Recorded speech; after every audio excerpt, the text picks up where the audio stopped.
Nous avons donc maintenant trois jeunes gens qui vont vous parler de l'alternance. Un tremplin pour l'emploi, hein, c'est un point d'interrogation. Il n'est pas ici, mais est-ce que l'alternance, effectivement, est un réel tremplin pour l'emploi? Je pense que la réponse est oui. Mais donc, on va vous le démontrer. Donc, pour cela, nous accueillons aujourd'hui Stéphanie Djukic, donc, qui est diplômée du Master Matériaux Lyon 1, qui est future doctorante chez Solvay. Ensuite, nous avons Monsieur Tierno Ndiaye, donc, qui est actuellement en Master Méga en alternance chez Areva. Et puis Madame Célia Cilieros, qui est en master aussi CEDIM, donc ça c'est un master de la physique, hein, en alternance donc chez EDAP TMS. Donc on va leur laisser la parole et qu'ils vous convainquent de l'intérêt donc de l'alternance. Voilà, c'est à vous. Donc bonjour à tous, Tierno Ndiaye, actuellement en master 2 mécanique ici à Lyon 1. Je fais un master en spécialité simulation numérique et calcul. Et en même temps, je suis en alternance donc, chez Areva, dans l'équipe IBC-ITF, en calcul de tuyauterie. Donc nous faisons de la justification de tenue mécanique de tuyauterie dans les centrales nucléaires françaises, un petit peu bas. Et voilà. Donc, pour trouver l'alternance, j'ai juste répondu à une offre sur Internet l'année dernière. Il faut s'y prendre tôt pour la recherche. Moi, j'ai commencé à rechercher en septembre pour trouver en avril en répondant à une offre publiée par Areva sur leur site. Ensuite, donc j'ai commencé en fin août. C'est un peu particulier. Normalement, on commence en septembre. J'ai commencé un petit peu plus tôt. Et donc là, j'alterne 5 semaines chez Areva. 5 semaines, pardon, je suis chez Areva. 5 semaines, je suis ici en cours. Et voilà, principalement ce que j'ai à dire. Célia. Alors, moi, je suis en master CEDIM, donc c'est un master de physique, conception, développement instrumental et mesure, donc qui permet en fait d'apprendre les techniques d'analyse physique et physico-chimique. Et je suis en alternance chez EDAP, donc c'est une entreprise qui est spécialisée dans les ultrasons. Et je suis dans l'équipe de recherche et développement pour les thérapies ciblées des cancers du foie. Et je travaille à l'heure actuelle, mon sujet c'est l'optimisation d'un système de refroidissement pour la sonde donc, qui traite les cancers du foie. Donc pareil que Tierno, je suis en alternance 5 semaines ou 4 semaines. Et je m'y suis prise aussi assez tôt. Je m'y suis prise en fait, moi par contre, directement en cherchant mon stage de M1. J'ai fait ma recherche de stage de M1 en même temps que ma recherche d'alternance. Et j'ai fait mon stage de M1 chez EDAP et du coup je suis restée en alternance chez eux. Donc voilà. Donc, moi c'est Stéphanie, donc, je suis diplômée du Master Matériaux donc, de Lyon. Donc j'ai fait le M2 en alternance donc, chez Schneider Electric. Donc pareil, j'ai cherché super tôt l'alternance. Et avant cela, j'avais déjà fait de l'alternance aussi en licence professionnelle. Donc j'ai pu poursuivre mes études après ça.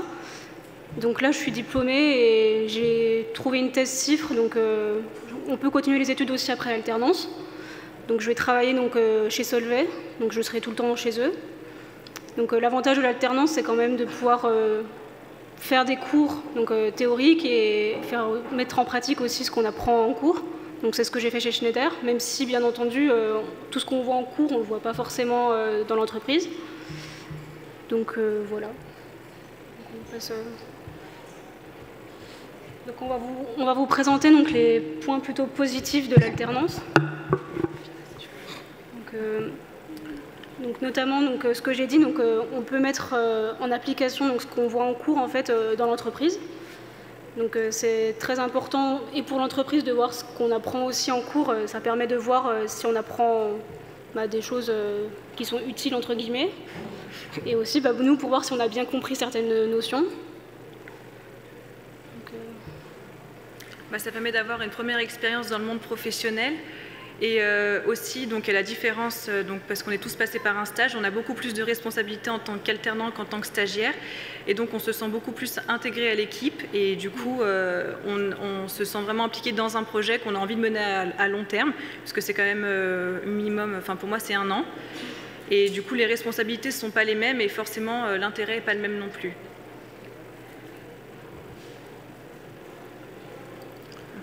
Ensuite, bien sûr, on est payé. Donc ça, c'est peut-être le point qui attire le plus de monde. L'alternant est payé plus qu'un stagiaire et il est payé pour venir en cours. Donc, il faut qu'il vienne en cours. Ouais. Forcément. Et voilà, ça c'est un des points assez importants. Il y a aussi tous les avantages de l'entreprise que l'alternant a le droit, donc tout ce qui est ticket resto, frais de transport, etc., qui est pris en charge par l'entreprise. C'est ça. Aussi, il faut savoir qu'à l'université, la principale compétence qu'on travaille, c'est la compétence métier. Ensuite, il y a deux autres compétences qui sont nécessaires en entreprise. C'est la compétence hiérarchique, organisationnelle et la compétence relationnelle. Sauf que les deux autres compétences ne sont pas travaillées à l'université. Ce qu'on voit à l'université, c'est la base, la théorie. Et le reste, c'est uniquement en entreprise qu'on peut le voir. Donc forcément, le fait d'être en alternance, ça permet de travailler les autres compétences, les autres domaines qui sont importants en entreprise.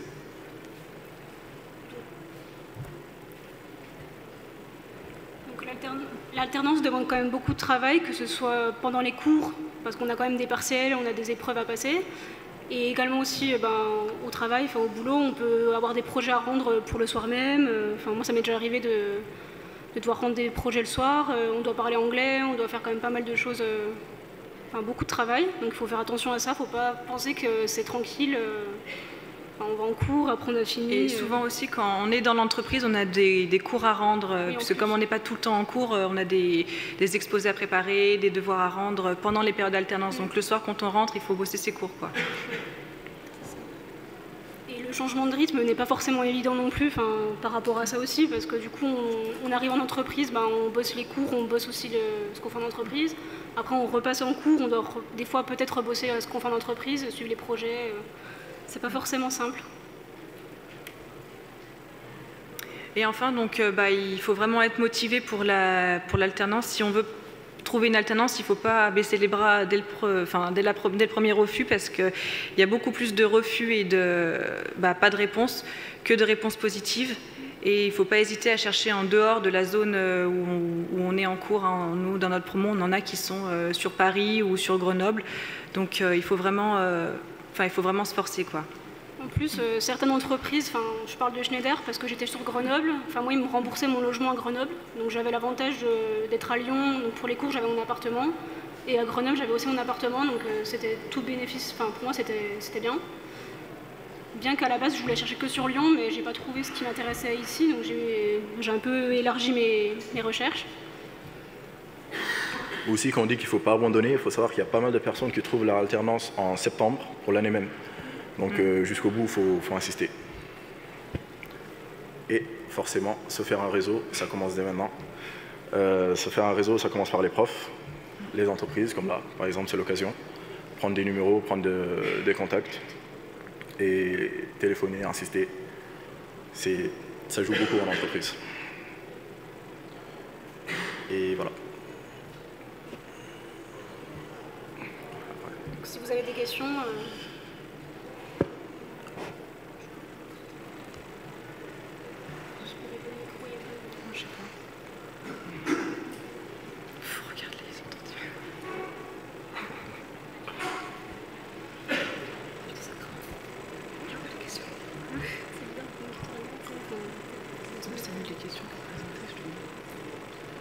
Allô?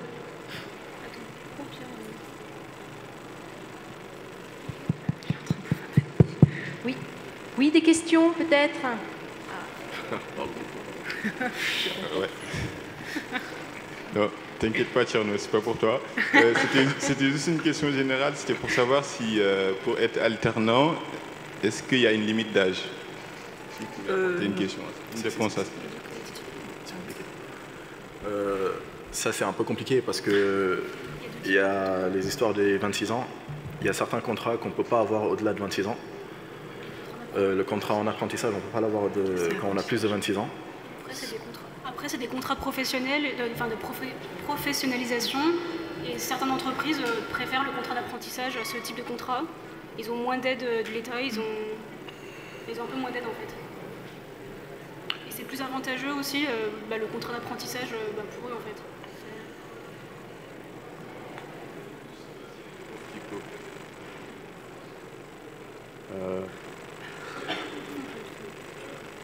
Je veux savoir s'il y a des professeurs qui pourraient apporter d'autres réponses ou autres pour compléter. Ou... C'est bon. Il y aurait d'autres questions alors? Oui. C'est quand qu'on doit commencer à postuler pour des alternances? C'est en fin de l'année ou maintenant? Moi, je pense que dès que tu sais que tu veux faire une alternance et dans quoi tu veux le faire, il faut que tu te lances. Parce que déjà, au niveau des réponses, c'est super long d'avoir une réponse. Il faudra sûrement que tu les relances. Et plus tu commences tôt, moins il y a des personnes qui commencent tôt aussi. Donc plus tu as de chance toi tout seul. Et je prends par exemple mon cas à moi. À la base, ils ne prenaient pas d'alternance en recherche et développement. Et quand j'ai proposé si je pouvais faire une alternance chez eux, ils se sont dit finalement pourquoi pas. Donc en fait, même sans forcément avoir d'offres, tu peux envoyer des candidatures spontanées pour voir ce que ça donne, quoi. Une autre question ici. Quel est le statut qu'on a quand on est alternant? On a le statut étudiant ou on en a un autre? Ou on peut avoir... Tu as le statut étudiant, c'est-à-dire tu as toujours ta carte étudiante, les tarifs étudiants, etc. Mais au sein de l'entreprise, tu as le statut de salarié. Donc tout ce qui est, tu n'as plus de bourse pour ceux qui sont boursiers. Et puis voilà. Enfin, après, moi, je suis en contrat pro et par exemple, je ne suis pas imposable non plus. Non plus. Enfin, non. Donc, pas assez. Et pour l'alternance, c'est toujours dans le privé ou on peut en faire dans le public aussi? Moi, je suis dans le privé, donc je pense que c'est dans le c'est privé. toujours en entreprise. Je pense que c'est souvent, je pense que c'est qu'en entreprise. Après, je sais pas, mais je connais pas d'exemple en public, quoi. Ok. D'autres questions? Personne? Bon. Si vous voulez conclure, vous...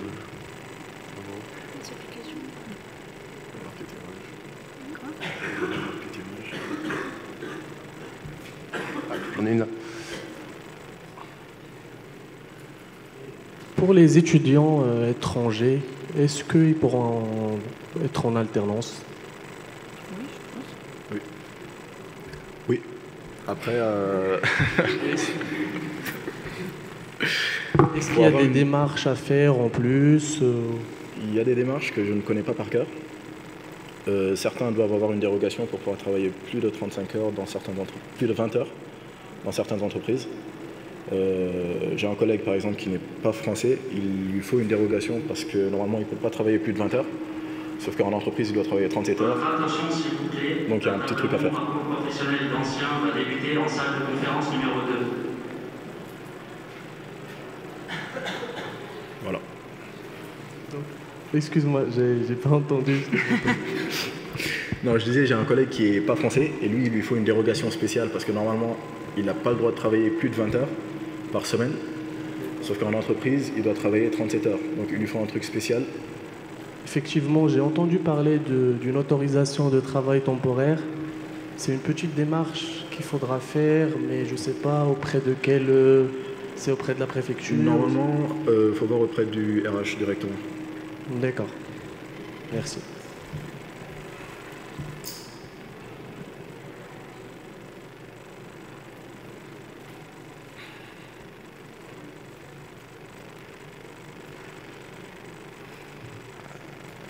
Vous n'avez plus de questions alors à ces jeunes gens qui ont testé ou qui sont en train de tester l'alternance? Vous n'êtes pas plus intéressés que ça? Leur demander s'ils n'ont pas rencontré des problèmes, comment ils ont été accueillis dans les entreprises. Est-ce qu'ils ont été considérés par... je finis. Est-ce qu'ils ont été considérés justement par les salariés comme des collègues ou comme des étudiants, comme des stagiaires? Je ne sais pas, moi, il y a plein de questions à poser quand même. Alors, jeune homme. Il a tout donné. Bonjour. Donc moi j'aimerais savoir quel genre de projet vous faites en entreprise et est-ce que c'est plus difficile que ce qui est fait à l'école ou est-ce que c'est des choses qui sont abordables ou pas? Ça n'a un peu rien à voir parce parce niveau que vous avez. Ça a un peu rien à voir parce que les cours sont assez théoriques quand on est en cours et du coup là on les applique directement, donc c'est plus des manips, tout ça. Mais en soi, oui, c'est pas que c'est plus compliqué, mais ça demande des connaissances autres qu'on n'a pas forcément. Il faut faire de la biblio et tout ça, et du coup, parce qu'un sujet, c'est quand même super large et du coup, même si on a des connaissances, il faut forcément regarder ailleurs à un moment donné, quoi. Pour ma part, ouais, c'est plus compliqué, mais pas tant que ça. C'est surtout les enjeux qui sont importants. Par exemple, ce que je fais techniquement, c'est quasiment la même chose que les TP qu'on a fait en Master 1. La seule différence, c'est que c'est pas un prof qui a derrière, c'est EDF, donc forcément c'est un peu différent. Mais à part ça, c'est quasiment la même chose qu'on fait en TP en fait. Stéphanie, quelque chose à rajouter? Moi je suis d'accord, après, moi dans mon cas c'était de la recherche, donc on n'a pas forcément de réponse à donner tout de suite, donc on fait notre projet, on a des personnes à qui on doit référer nos résultats et ça avance au fur et à mesure. C'est pas forcément plus compliqué, mais c'est complètement autre chose, je dirais. Est-ce que vous avez vu justement votre statut, enfin votre positionnement évoluer pendant l'année d'alternance? C'est-à-dire comment vous avez été accueillis chacun dans votre entreprise? Je rebondis sur la question que je posais tout à l'heure. Comment vous avez été vu? Quel regard vos collègues ont posé sur vous? Moi, pour ma part, ils m'ont considéré comme un ingénieur, comme eux en fait. Sauf que j'étais pas là un mois sur deux. Mais après, c'est vrai que bon, je devais quand même, toutes les semaines, j'avais un point avec ma tutrice qui gérait un peu le projet vraiment de haut. Et après, c'était à moi de me débrouiller toute seule. Donc j'avais mon projet et donc j'étais vraiment... oui, moi pareil, hein, j'ai été intégrée tout de suite en tant qu'alternant, mais comme on est là quand même assez souvent, on fait directement partie de l'entreprise et on a juste, on va dire, un N+1 au-dessus qui manage le projet, mais il n'est pas souvent là pour... il n'est pas derrière nous tout le temps, quoi. On gère vraiment tout seul. Pareil. Et justement, le fait de l'alternance, hein, donc c'est 4 ou 5 semaines sur le site de l'entreprise, 4 ou 5 semaines ensuite à l'université. Qu'est-ce qui se passe pendant votre absence à l'entreprise? Est-ce que quand vous arrivez, vous n'êtes pas trop déconnecté? Est-ce que les choses n'ont pas avancé sans vous? Voilà, comment ça se passe? Est-ce que c'est pas à chaque fois, est-ce qu'il ne faut pas à chaque fois 1 ou 2 jours pour remettre un peu les pendules à l'heure et vous reconnecter au système? Moi, je suis pas encore revenue de ma période de cours là, donc je peux pas. Moi, du coup, au début, c'était un peu compliqué parce que je ramenais pas mon PC chez moi en fait. Donc, quand j'étais en cours, je savais pas ce qui se passait en entreprise. Donc, le projet avançait. Enfin, c'est ma tutrice qui envoyait des mails de temps en temps, et du coup, quand je suis revenue, il me fallait bien un premier jour pour lire tous mes mails, parce qu'à chaque fois, j'étais en copie de tout et c'était un peu long. Et après, au fur et à mesure, du coup, le projet, c'est moi qui le gérais, même en entreprise, enfin même à l'école, en fait, c'est moi qui envoyais mes mails, qui gérait mon projet toute seule. Mais c'est vrai qu'au début, il y a quand même une période où on lit nos mails, où on répond à tout le monde. Ça, c'est un petit peu long. Enfin, à chaque fois, en reprise, c'est un petit peu long, mais bon. C'est les joies plutôt du côté. Et les 4 ou 5 semaines là à l'école, à l'université, comment ça se passe? C'est difficile de quitter l'entreprise pour revenir sur les bancs de l'université? Ouais, c'est super dur. Ouais. Je pense que c'est le plus dur. Parce que forcément, en entreprise, on travaille genre 9h, 17h, 9h, 16h. Et à l'école, c'est 8h, 18h, c'est pas pareil. Puis les chaises, elles sont dures, contrairement à l'entreprise, c'est vraiment... Les chaises, elles sont dures.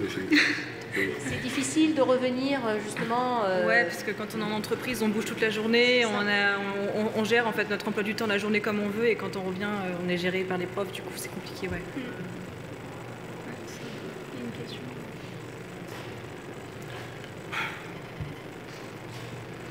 Y a-t-il des rapports à rendre à l'université chaque 4-5 semaines sur le boulot ou le travail fait à l'entreprise ou comme un rapport? Moi personnellement non. Après, je sais pas. Moi je devais faire des points, on a un tuteur en fait qui nous a attribué, et moi je sais que je devais le contacter et lui dire un peu ce que je faisais, mais on s'appelait ou par mail, mais c'est assez rapide, pas de rapport.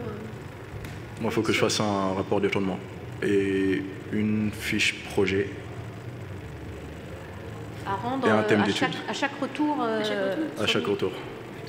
Oui, normalement, les alternants sont suivis par un tuteur universitaire, donc avec qui ils sont en contact, et puis qui vous visitent aussi sur place, qui ont des contacts avec le tuteur industriel. Donc, quand vous êtes... Annonce aux exposants, les buffets sont servis pour les exposants. Merci. Uniquement pour les exposants. Donc on va être au régime. Mais oui, donc quand vous êtes dans l'entreprise, vous êtes toujours en contact quand même avec votre tuteur universitaire. Et de la même façon, quand vous êtes ensuite à l'université, vous êtes en contact avec votre tuteur en entreprise. Hein. Donc vous êtes quand même jamais laissé comme ça, sans contact. Est-ce qu'il y avait d'autres questions? Oui. J'imagine que vous êtes tous passés par un stage pour être après alternant. Est-ce que vous rencontrez plus de difficultés en alternance ou est-ce que le niveau de responsabilité il augmente ou est-ce que vous trouvez que l'alternance c'est plus dur que le stage ou vous êtes mieux vous vous sentez plus tranquille en alternance ou Bah oui, complètement. L'alternance déjà c'est beaucoup plus compliqué parce qu'il y a beaucoup moins d'offres. Donc déjà il y a ça. Et en stage de M1, moi, il était de 3 mois seulement. Donc ça fait super court pour avoir des responsabilités, le temps de se plonger dans un sujet, etc. Il faut déjà bien 3 semaines pour s'intégrer à l'équipe. Donc tu repars, tu sais que tu n'auras jamais terminé ton stage, tu n'auras jamais fait ton sujet en entier. Donc tu te sens un peu frustré, alors qu'en alternance, oui, complètement. Pour moi, personnellement, je suis vraiment livrée à moi-même. Et puis je ne suis pas considérée comme une stagiaire, j'ai vraiment des responsabilités comme si j'étais une ingénieure, quoi.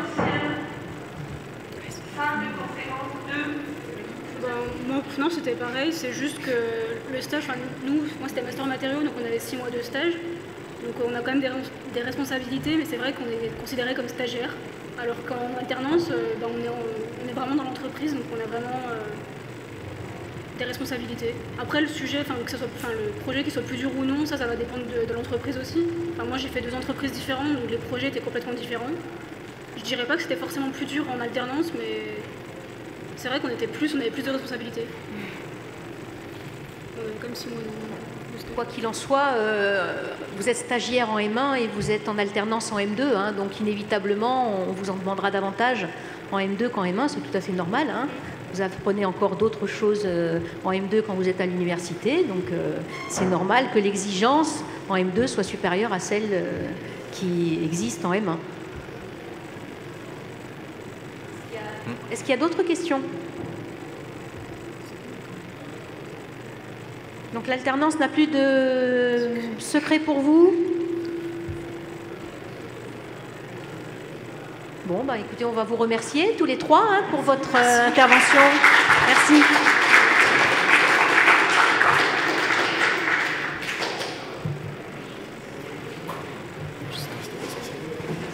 C'est toi qui dis ça.